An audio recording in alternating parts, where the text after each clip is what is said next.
lom kan thua chu ta tran chuan lo an la la sui le nga la chu ta lal le mo kan ni an rin dia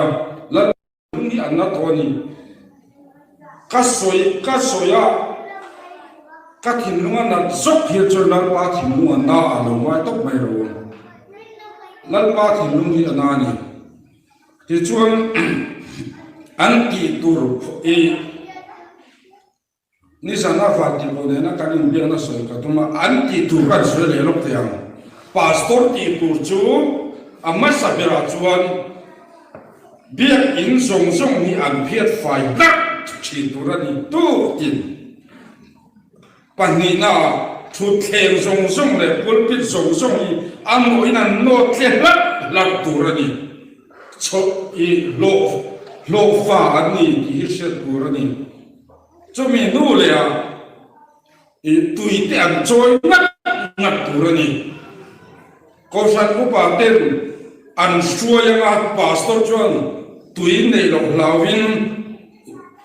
hết ta PhD tên PhD tên alo bị sáng bằng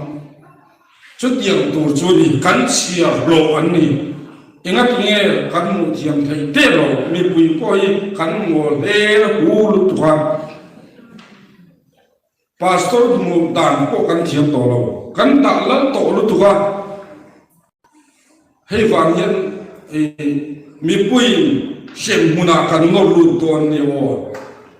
chiang ro hei chu chiang sam ro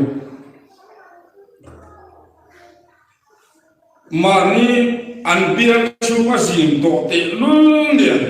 ni tin hi an kan phul sak zat tu hi lo he hian poisa anem he hian poisa anem he bi te hi an na wangin i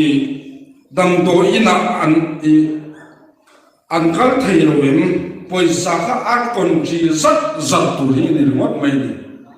chu pastor na dik takani hi ka soi do ni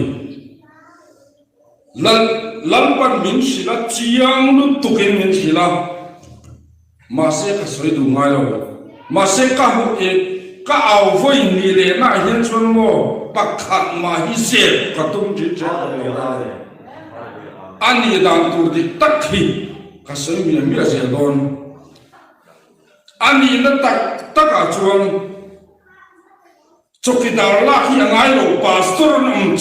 chuan anh đi liệp phải cái bề rồi sẽ